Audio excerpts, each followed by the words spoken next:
KBS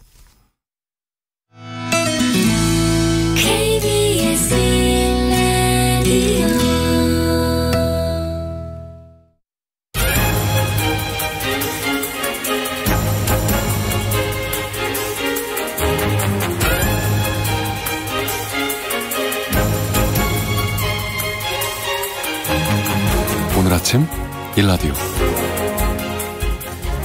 지난 며칠 잠시 비가 쉬어갔는데요. 오늘은 다시 우산이 필요한 곳이 많겠습니다. 다시 호우주의보가 내려지는 곳이 있는데요. 오늘 오후 중부지방과 경북 북부에 돌풍과 천둥 번개를 동반한 많은 비가 내리면서 내일 새벽부터는 충청권과 전북을 중심으로 시간당 30mm 내외의 강한 비가 내리는 곳이 있겠다는 예보가 들어와 있습니다. 이미 하천과 계곡의 수위가 높아져 있고요. 지반이 많이 약해진 상태에서 이렇게 다시 비가 내리게 된다면 2차 피해가 발생하지 않을까라는 걱정이 좀 앞서네요. 이번 주말에 장거리 이동하실 분들이라면 특히 산사태, 낙석주의 구간 꼭 확인하시길 바랍니다. 그리고 가능하면 야영은 이번 주에는 자제하시는 게 좋을 것 같습니다. 폭우가 내린 농촌 지역에도 이미 많은 상처가 남아 있습니다. 해가 갈수록 심각해지는 이상기후 탓에 농사짓기도 갈수록 힘들어지고 있다라는 이야기도 나오고 있는데요. 명절을 앞두고 점점 떨어지고 있는 쌀값 때문에 농민들의 한숨도 깊어지고 있습니다. 관련 소식 잠시 후 농수산 이슈 시간에 자세히 살펴보도록 하겠습니다. 8월 19일 금요일 오늘 아침 일라디오 출발합니다. 안녕하세요. 아나운서 강승호입니다.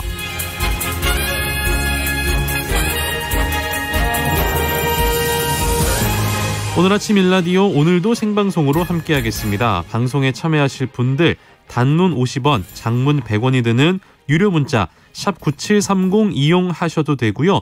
유튜브에 KBS 일라디오 공식 채널 검색하고 들어오시면 채팅창에 참여하실 수 있습니다. 콩 어플리케이션에서도 일라디오를 보이는 라디오로 함께하실 수 있습니다.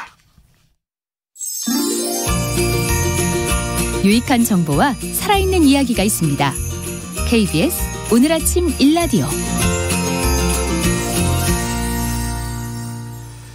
다음 달이면 벌써 추석 명절이 돌아오네요. 햇과일, 햇곡식으로 풍성해야 할 시기에 농촌들력이 쌀값 문제로 불안감이 높아지고 있다고 합니다.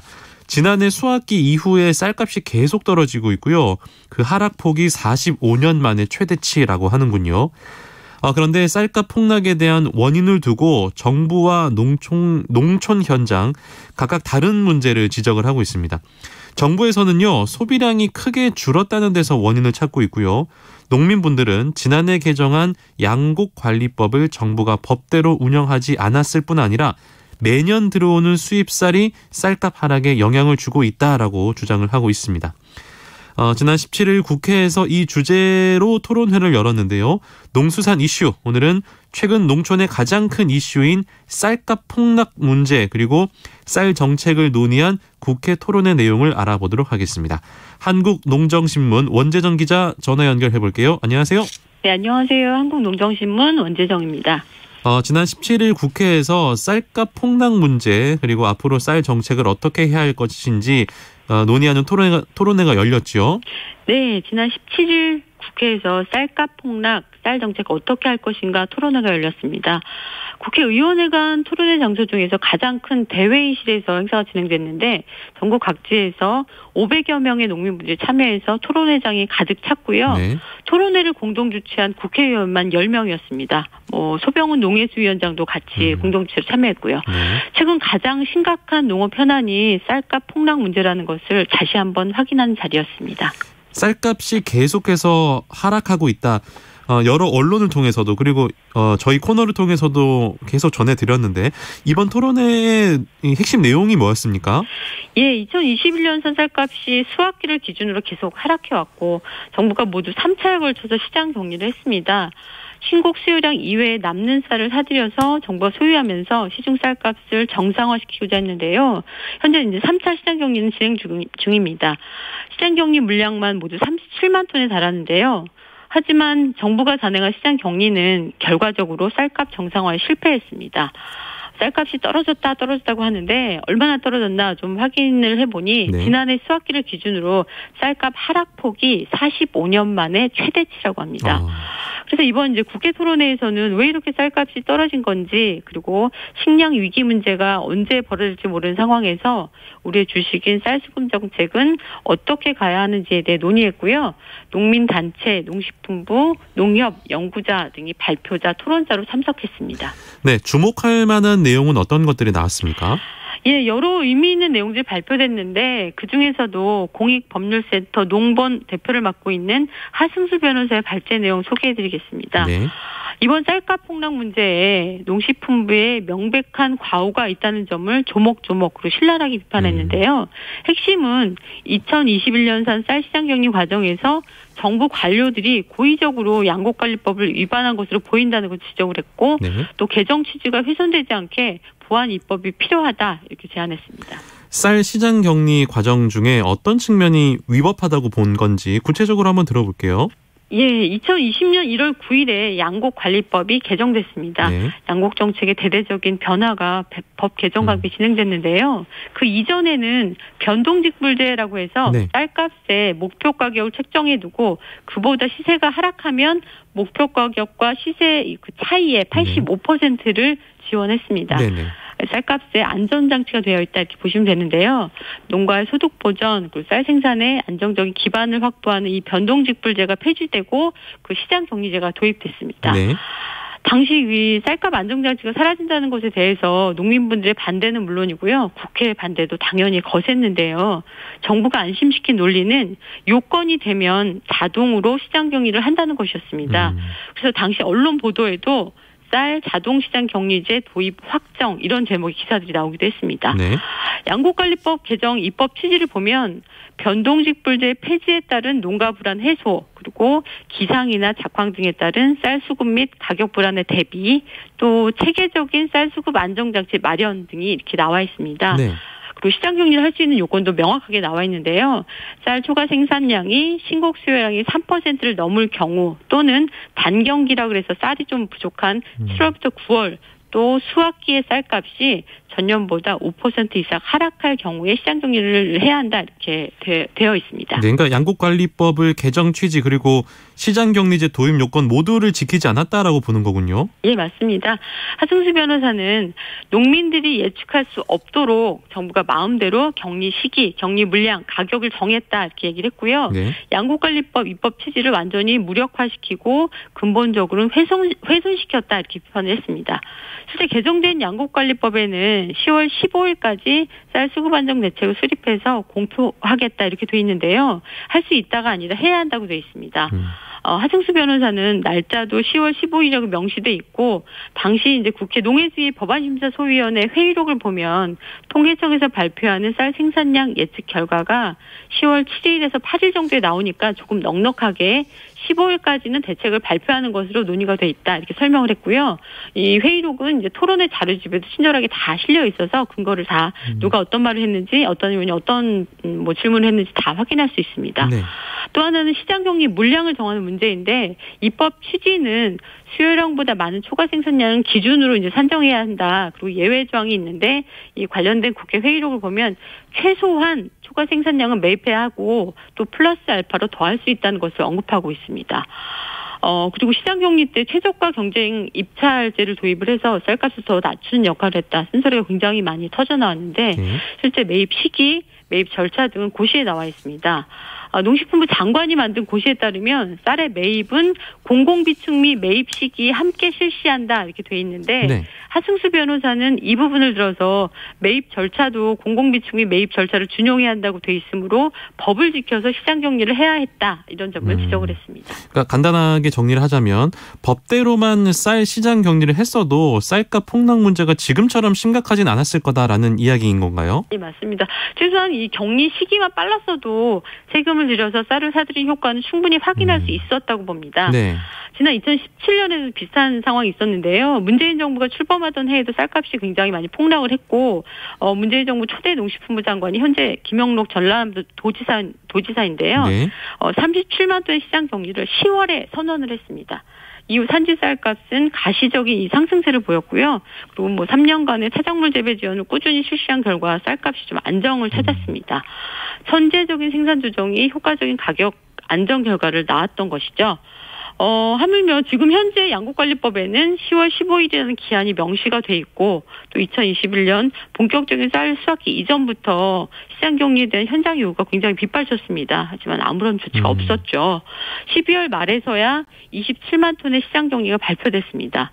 시기도 늦었지만 이게 한 번에 27만 톤을 격리한 것도 아니고 두 번에 나누다 보니까 시중 쌀값을 안정시키는 데는 전혀 효과가 없었고 되레 쌀값은 더 떨어지고 말았습니다. 그렇게 된 상황이군요.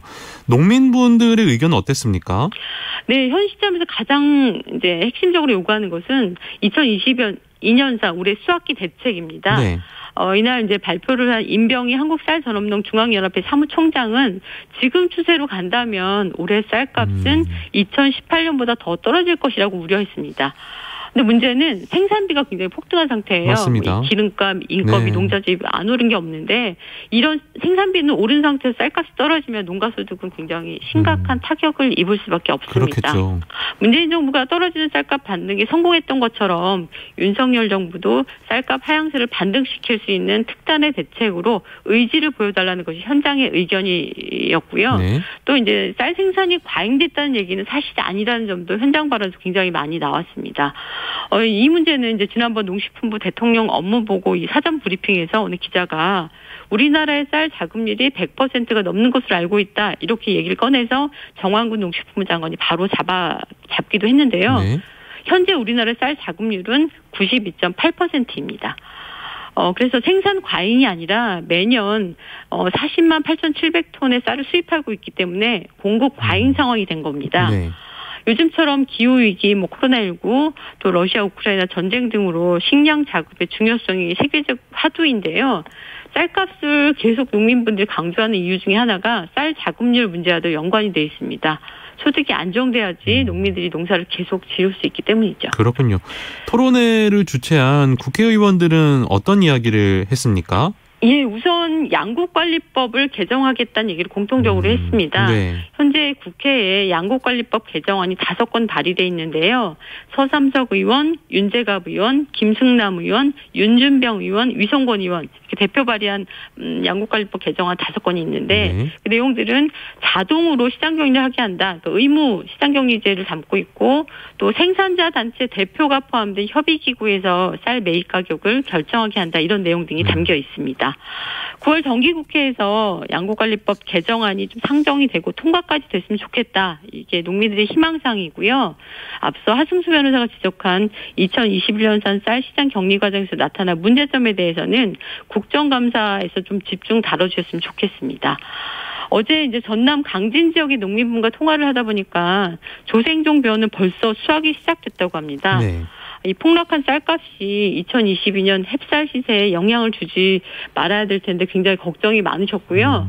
정부가 2021년산 이 남은 쌀들을 어떻게 처리할 것인지 하루빨리 추가 대책을 발표해 주셨으면 좋겠습니다. 농수산 이슈 한국농정신문 원재정 기자와 함께했습니다. 고맙습니다. 네, 고맙습니다.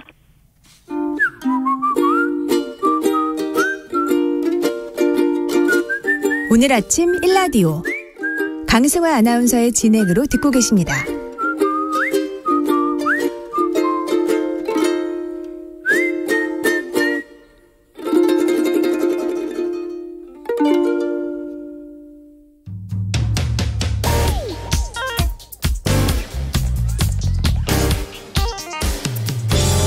오늘 아침 뉴스 브리핑. 뉴스 브리핑. 오늘도 정선근 기자와 전화 연결하겠습니다. 안녕하세요. 네, 안녕하십니까. 대통령실이 직제 개편을 할 예정이라고요? 네, 윤석열 대통령이 대통령실 쇄신의 일환으로 대통령실 직제를 개편할 방침이다라는 보도가 나왔습니다. 비서실장과 국가안보실장 외에 실장을 한 자리 더 만들고요. 네. 또 정책 조정 기능을 보완할 수석을 2명 더 두는 방안이 유력하게 검토되고 있습니다. 다만 사정 업무를 이끄는 민정수석실이나 영부인을 보좌하는 제2부속실 부활은 검토되지 않고 있다라고 합니다. 네. 그런데 앞서 윤석열 대통령은 당선인 시절 이 문재인 정부 청와대 규모가 지나치게 비대해서 제왕적 대통령이 됐다 이렇게 지적한 바 있는데요. 이번 개편으로 윤석열 정부 대통령실은 3실장 7수석 체제가 됐는데 문재인 정부 청와대는 3실장 8수석 체제여서 큰 차이가 없어졌다라는 지적이 나왔습니다. 다만 윤석열 대통령은 이 슬림한 대통령실 기조를 유지하기 위해서 선임 행정관과 행정관 등 일부 실무진에 대한 구조조정 작업을 하고 있다라는 보도가 나오기도 했습니다. 국민의힘 비상대책위원회가 공식 출범을 했군요. 그 밖에 정치권 소식도 함께 전해주시기 바랍니다. 네, 우여곡절 끝에 출범한 국민의힘 비상대책위원회가 어제 첫 회의를 열고 본격 활동에 들어갔습니다. 이 자리에서 비대위는 당의 갈등과 분열 사태에 진심으로 사과한다라고 고개를 숙였는데요. 하지만 이준석 전 대표는 어제도 KBS 등 방송에 출연해서 윤석열 대통령을 향해 국민도 속고 나도 속았다라고 이 비판의 수위를 점점 높여갔습니다. 한편 이준석 대표가 제기한 가처분 소송 결과는 빨라도 다음 주나 나올 것으로 보이고요. 이준석 대표는 정식 소송도 제기를 했습니다. 한편 어제 국회가 열렸는데요. 가장 관심을 모았던 곳은 행정안전위원회였습니다. 이른바 프락치 의혹이 제기된 김순호 행정안전부 경찰국장이 출석을 했기 때문인데요. 여당 의원들은 이 김순호 국장이 노동운동을 함께한 동료들을 밀고 하고 그 대가로 경찰이 된 게 아니냐라는 질의를 쏟아냈고 김순호 국장은 정당한 임용이다라고 주장을 했습니다. 하지만 당시 김순호 국장은 특별 채용에 혼자 응시를 해서 혼자 합격한 것으로 전해졌고요. 또 당시 함께 노동운동을 하던 사람들은 김순호 국장이 이 회의록을 뭉텅이로 수레에 싣고 다니다 발각되는 등 수상한 행동을 했다라는 증언을 쏟아내기도 했습니다. 신임 검찰총장 후보자가 지명이 됐습니까?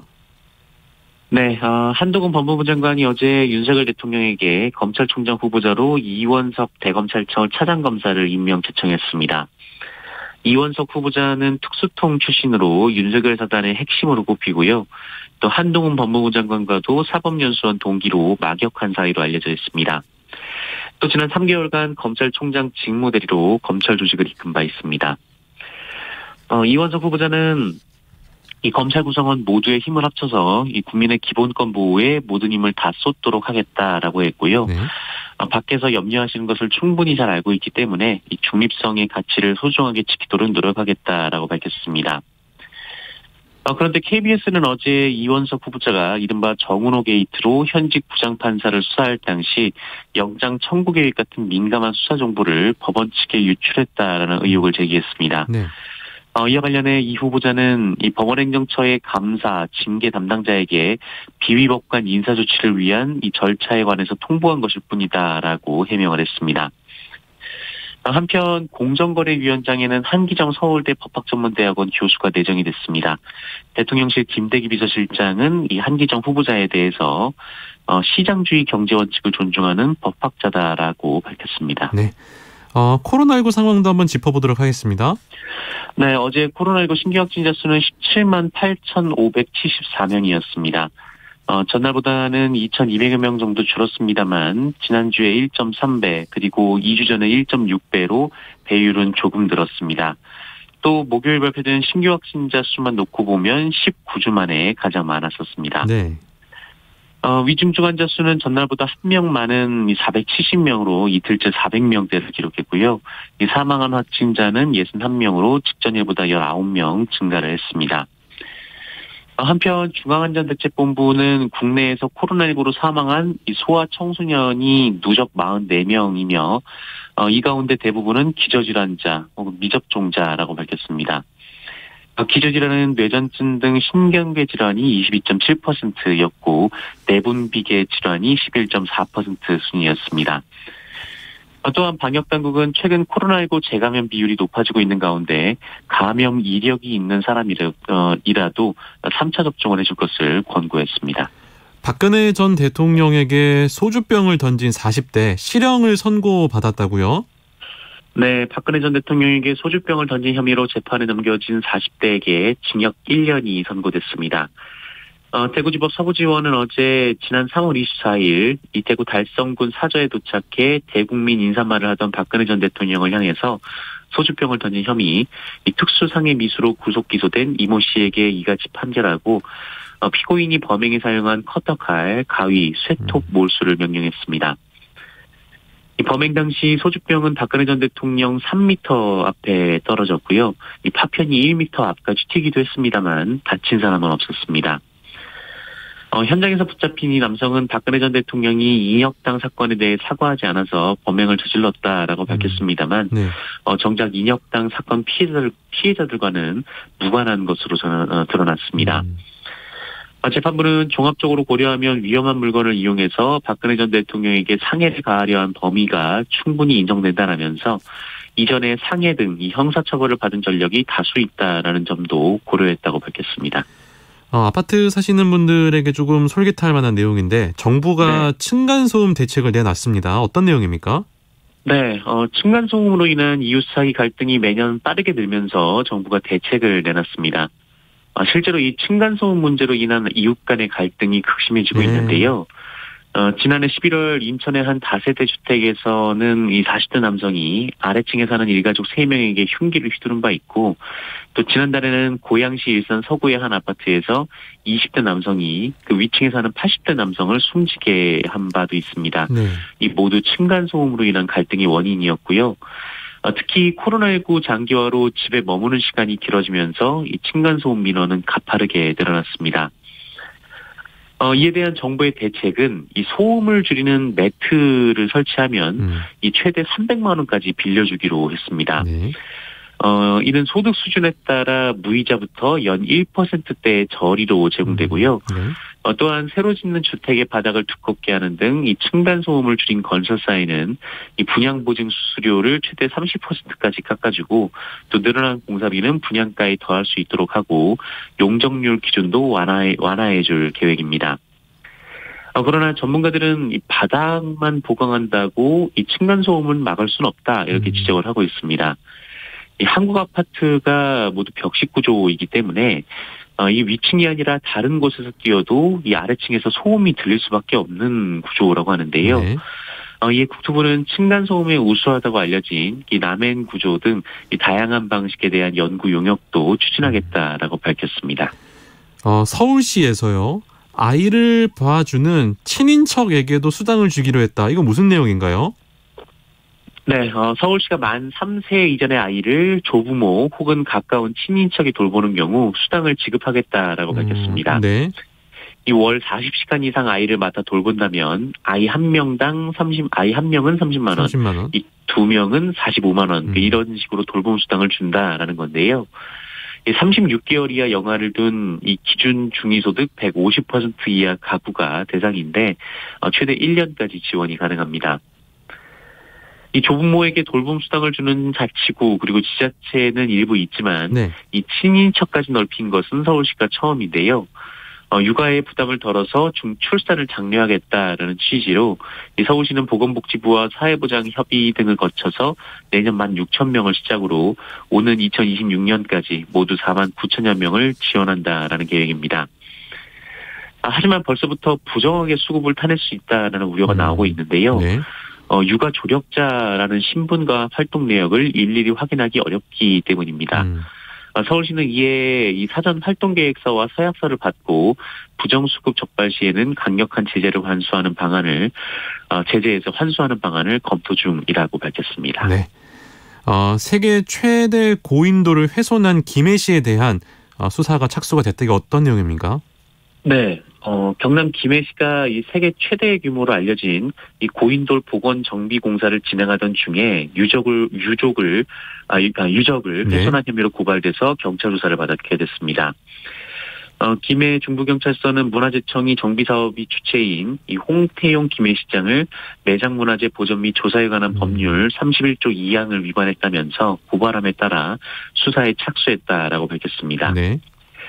이 문화재청은 고발장에서 이 김해시가 지성묘 주변의 박석을 제거해서 상층 일부가 소실됐다 이렇게 적시한 것으로 알려졌습니다. 이 관련법은 허가 또는 변경 허가 없이 매장문화재를 발굴한 자, 또 이미 확인됐거나 발굴 중인 매장문화재 유지역의 현상을 변경한 자, 그리고 매장문화재 발굴의 정지나 중지 명령을 위반한 자는 10년 이하의 징역이나 1억 원 이하의 벌금에 처하도록 하고 있습니다. 이 구산동 지성묘는 지난 2006년 구산동 택지개발지구 공사 과정에서 땅속 10m 지점에서 발견이 됐습니다. 길이가 10m, 너비가 4.5m, 높이 3.5m, 이 무게가 350톤이나 되는 규모로 이 세계 최대의 고인돌로 알려져 있었는데요. 당시에는 발굴 기술 그리고 예산 확보의 어려움으로 다시 흙을 채워서 보존해 오다가 재작년부터 발굴이 시작이 된 바 있습니다. 네. 흥미로운 유물이 하나 또 공개가 됐는데 조선시대 휴대용 시계가 공개가 됐군요. 네, 지금까지 학계에 전혀 알려지지 않은 이 조선 후기 이 휴대용 해시계가 어제 처음으로 공개가 됐습니다. 네. 이 꽃잎 내장으로 이루어진 받침대 위에 그 매달린 지구본 모양의 원구 형태로 해가 떠 있는 동안 시간을 재는 데 쓰는 휴대용 해시계, 그 이름은 일형 원구입니다. 이 수평과 방위, 위도를 맞춘 채 해그림자가 구멍 안에 들어가게 해서 시간을 확인하는 원리인데요. 네. 이 기능도 기능이지만 안에 그 세밀한 글자, 뭐 넝쿨 무늬 그림, 그 용과 함께 뭐 선박 그림까지 있는 예술성을 갖춘 또 진귀한 유물로 평가를 받고 있습니다. 표면에 새겨진 글자를 보면 그 해시계는 고종 27년인 1890년 7월 이 상직현이라는 사람이 만들었다고 돼 있는데요. 네. 실록 등의 기록에 따르면 이 상직현이라는 사람은 일찍이 수신사 일행으로 일본에 가서 근대 문물을 접한 무관이었다라고 합니다. 이 유물은 일본에 주둔한 미군 장교가 소장하다가 최근 미국 경매에 나온 걸 우리 정부가 낙찰받아서 환수를 해왔습니다. 이 긴 세월을 건너서 고국으로 돌아온 이 귀중한 유물은 국립고궁박물관 특별전시를 통해 만나볼 수가 있습니다. 네, 뉴스브리핑 정상근 기자와 함께했습니다. 고맙습니다. 고맙습니다.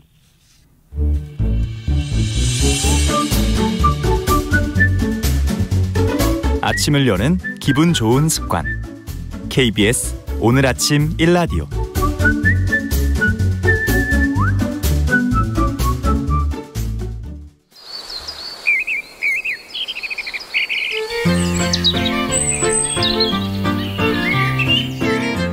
숲으로 가는 길.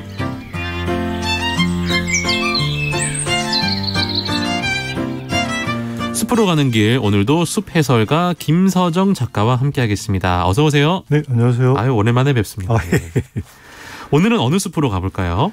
네, 그 서울 노원구 불암산 힐링타운입니다. 그러니까 불암산은 508m로 그리 높지는 않은데요. 잠깐만요. 508m 높은데요? 예. 높아요. 508m. 중간 정도 되는 것 같습니다. 저는 한 200m만 넘어도 포기하거든요. 북한산이 한 780대니까. 그래, 500m 높잖아요. 그러면 북한산 얼마나 높은데? 일단 높다고 보고요. 높지 않은. 예. 이 산은 그 서울 노원과 경기도 남양주시에 걸쳐 있습니다.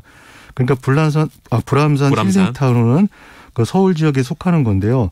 2018년 조성된 이곳은 생태학습관, 나비정원, 순환산책로, 정원지원센터, 카페 포레스트, 산림치유센터, 철쭉동산, 유아숲 체험장, 전망대 등이 있습니다. 정말 그 타운이라는 말이 어울릴 정도로 다양한 시설이 있는데 방금 말씀해 주신 시설들 다 보려면 불암산 정상까지 다 이렇게 차분히 올라가야 되는 건가요?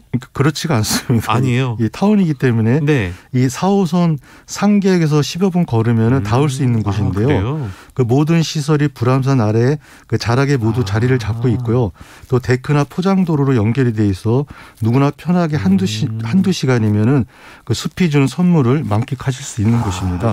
편리하게 접근할 수 있게 시설이 마련이 돼 있군요. 네. 이렇게 좀 편안하게 짧은 시간에 숲이 주는 선물을 만끽한다. 참 좋은 것 같은데 숲이 주는 선물들 한번 정리해 볼까요? 네, 이 숲이 주는 선물은 손가락으로 세기 힘들 정도로 어마어마하게 많은데요. 네. 그 한국산림문학회 이사장이었던 김청강 시인이 정리한 숲이 우리에게 주는 12가지 선물을 잠깐 보겠습니다. 먼저 숲은 자연 저수지이다. 그러니까 비가 오면 도시에서는 비가 바로 하수구로 흘러가는데 그렇죠. 숲은 빗물을 머금고 있다가 천천히 계곡으로 흘려보내고요. 그렇죠. 그리고 숲은 청정 정수기이다. 우리는 정수기를 전기로 사용하는 셈인데 숲은 숲 바닥에 쌓인 낙엽과 토양이 오염된 빗물을 깨끗한 물이 되도록 걸러주고 있습니다. 자연 저수지에 이 청정 정수기.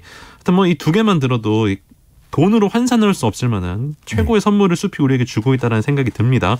계속해서 들어볼까요? 네, 이 숲은 흙이 쓸려 내려가는 산사태 방지벽 역할을 하고 있고요. 그렇죠. 이산화탄소를 머금고 있는 온실가스 저장고이기도 하고요. 또 숲은 이산화황, 이산화질소, 오존, 미세먼지를 흡수하여 공기를 맑게 해줍니다. 그러니까 숲은 다른 동물들이 살 수 있는 산소 공급기이다. 이렇게 말씀드릴 수 있고요. 네. 또 여름철에는 자연 에어컨이 됩니다. 그렇죠. 그리고 힐링과 관련해서 보면요. 숲은 초록 쉼터로 산림 휴양 역할을 하고요. 또 피톤치드, 음이온, 테르펜 등을 내뿜어 스트레스 해소 및 면역력 향상에 큰 도움을 주는 초록병원 역할을 합니다. 만약에 이 숲을 홈쇼핑에서 판다면 저는 무조건 사겠습니다. 너무나 혜택이 많기 때문에 안 사면 손해인.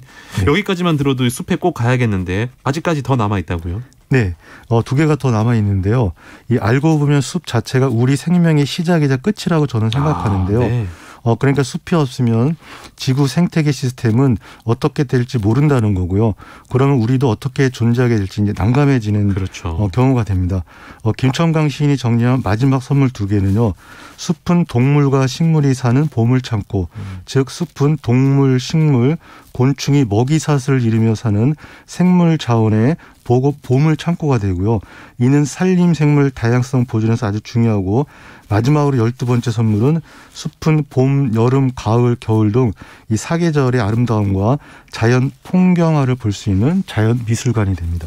숲은 정말 우리에게 너무나 많은 것을 아낌없이 주고 있는 것 같습니다. 요거 제가 너무 속물적으로 보일지 모르겠습니다만 네. 금전적 가치로 환산한다면 어느 정도가 될까요? 계산이 되어 있습니다. 되어 있어요? 예, 산림청 국립산림과학원에서 네. 우리나라 산림의 공익적 가치를 발표한 적이 있는데요. 네. 2014년 기준 평가액은 126조 원으로 국민 1인당 249만 원이었는데요. 네. 2018년에는 221조 원으로 국민 1인당 연간 428만 원의 공익적 혜택을 받는다고 발표를 했습니다. 숲이 물도 정화시키고 공기도 좋게 하고 여러 가지 뭐 이런 곤충들이나 이런 것들도 보존하는 게 계산해보면 우리에게 4만 원도 아니고 40만 원도 아니고 연간 428만 원의 돈을 그냥 준다는 거잖아요. 네, 큰 돈입니다. 아유, 정말 감사합니다, 숲. 오늘 이제 짧은 시간에 편하게 산책할 수 있는 불암산 힐링타운 이야기를 해드렸는데 그곳에서 어떤 나무를 좀 만나보면 좋을까요? 네, 먼저 자주천인국입니다. 자주천인국. 이곳에 가시면 가장 먼저 만나는 곳이 생태 학습관인데요. 네. 이 안에는 여러 형상의 개구리 조형 작품이 있어 아이들이 아주 좋아할 것 같고요. 이곳을 지나 나비 정원역 카페를 지나니 조경용으로 심은 꽃들이 많이 피어 있었는데요. 우리 주변에서 많이 보는 루드베키아와 비슷한 자주천인국이 눈에 들어왔습니다. 네. 그런데 이름도 생소한 이 식물을 소개하는 데는 또 다른 이유가 있는데요. 이 작은 해바라기 같기도 하고 큰 코스모스 같기도 한 이 식물의 아름다운 꽃잎을 보고 난 뒤 아래 초록잎을 보는데 네. 비슷한 색이지만 이리저리 펄쩍펄쩍 뛰는 곤충이 눈에 들어왔습니다. 지금 저희가 그 유튜브나 콩의 사진을 좀 띄워드리고 있는데, 그러네. 여기 벌레가 한 마리 있는데요. 네네네. 근데 이제 사실은, 우리 주변에는 예전에는 이제 곤충들 많이 볼 수 있었는데 요즘에는 곤충들 잘 못 보잖아요. 예, 맞습니다. 제가 1970년대 시골에 살았었는데요. 네. 그때만 해도 그 흙에서 땅강아지를 가지고 놀기도 했고요. 땅강아지요? 예, 땅강아지. 강아지입니까? 개 종류입니까? 아니면 곤충입니까? 곤충입니다. 잘 몰라요.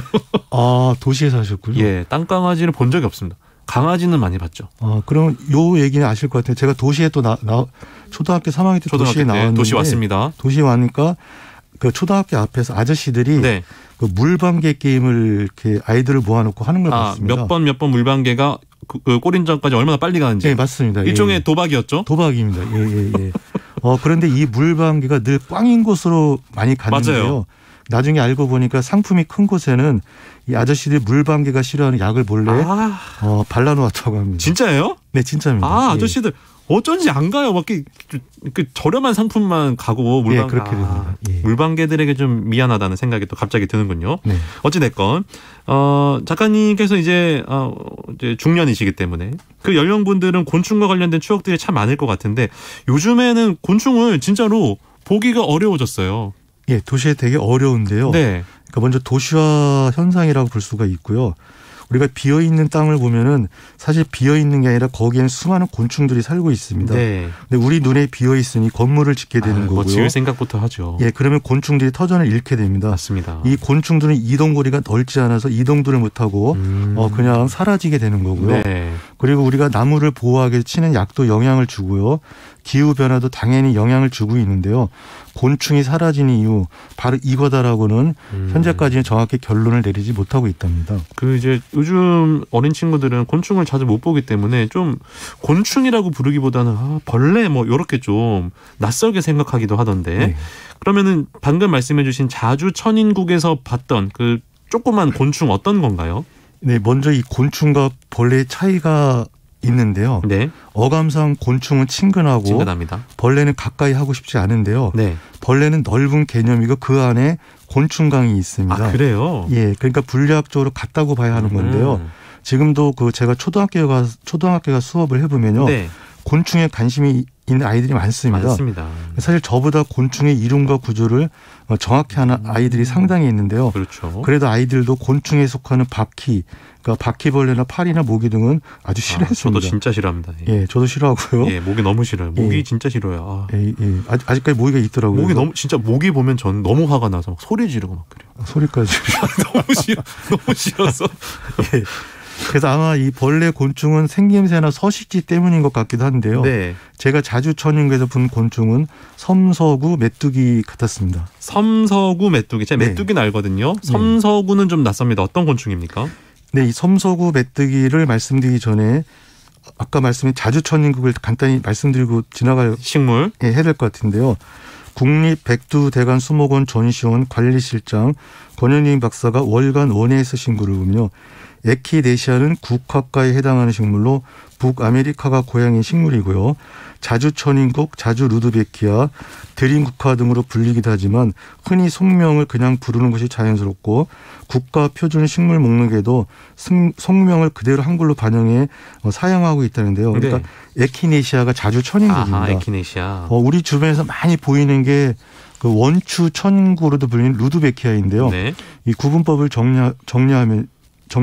네. 가장자리에 위치한 설상화 사이의 공간이 넓고 중앙의 양성화가 두드러지게 돌출하는 것이 자주 천인국이라면 루드베키아는 꽃의 색상이 진한 적색과 노란색들이 많으며 설상화의 간격이 조밀해 틈이 없거나 꽃잎이 겹쳐진 부위가 많다고 합니다. 네, 자주천인국 얘기 들어봤습니다. 그러면은 이제 섬서구 메뚜기, 이거 낯설거든요, 이 친구. 네. 어떤 곤충입니까? 예, 먼저 메뚜기 종류인데요. 메뚜기는 산에서 뛰는 곤충이라는 뜻을 갖고 있고요. 네. 친환경 농사가 늘어나면서 메뚜기도 다시 늘어난다는 소식이 있어 반갑고요. 네. 정부희 곤충 박사가 쓴 그 섬서구 메뚜기 글을 보면요. 섬서구 메뚜기는 못 먹는 게 없답니다. 아, 그래요? 고마리, 깨풀, 돌콩, 엽기, 수련, 상추, 고구마 잎까지 풀잎은 닥치는 대로 먹는다는데요.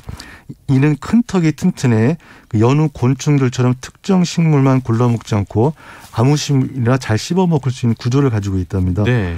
섬서구 메뚜기 허벅지 그러니까 넓적 다리마디는 운동 근육이 차 있어 포식자를 만나거나 위험한 상황에 맞닥뜨리면 제자리에서 굉장히 높이 뛰어올라 곤충 세계에서 자타가 공인하는 높이뛰기 선수라고 합니다. 아, 곤충계에서 인정했습니까? 네. 곤충계 우상혁입니까 그러면? 예, 그렇게 됩니다. 굉장히 그 곤충이 뛰어오르는 모습을 본 지 오래된 것 같아요. 네. 우리가 눈에 그냥 보이는 나무들도 유심히 보기 쉽지 않은데요. 아주 작은 곤충들을 관찰한다는 건 더 어려운 일 같습니다. 이 곤충들은 대략 4억 년 전에 지구에 등장했다고 하는데요. 네. 크기가 작아 지금까지 잘 번식을 하고 있고요. 지구에 150만 종의 생물이 있는 것으로 알려져 있는데 그중 곤충이 100만 종이 이른다고 합니다. 아직도 밝혀지지 않은 곤충이 더 많다고 하고요. 네. 섬서구 메뚜기 이름과 관련해서는요. 옛날에 삼각형 모양의 볕단을 이 논둑에 세워놓았는데 그 볕단을 섬서구라고 불렀고요. 이 섬서구 메뚜기 얼굴이 세모여서 우리가 그렇게 부르고 있답니다. 네. 오늘은 섬서구 메뚜기를 소개하느라 식물 하나밖에 말씀을 못 드렸는데요. 네. 숲은 나무만 있는 곳이 아닌 만큼 앞으로 곤충이나 새도 열심히 관찰해서 말씀드릴까 합니다. 네. 그게 늘 가득 좋은 선물을 주는 숲에 대한 예의일 것 같습니다. 저 새 좋아하는데. 네, 새도 많이 하겠습니다. 네, 저 박새 좋아해요. 박새. 박새. 여의도 공원에 박새 많거든요. 예, 넥타이 박새. 예, 너무 예뻐요. 예, 맞습니다. 네, 알겠습니다. 저는 무슨 새 같습니까? 예, 들은 걸로 하겠습니다. 백조. 예, 감사합니다. 미우놀이로 하겠습니다. 예. 숲으로 가는 길 숲해설가 김서정 작가와 함께했습니다. 오늘 말씀 고맙습니다. 네, 감사합니다. 날씨 알려드리겠습니다. 오늘 다시 비구름의 영향을 받겠습니다. 오후에 중부지방과 경북 북부부터 비가 시작이 되겠고요. 내일 새벽부터는 남부지방까지 비가 확대되겠습니다.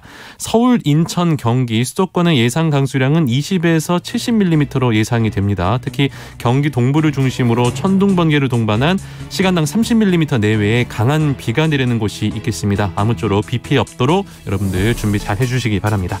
오늘 아침 일라디오 오늘 순서 여기까지입니다. 내일은 이선영 아나운서가 인사드리겠네요. 지금까지 아나운서 강승화였습니다. 여러분 진심으로 고맙습니다.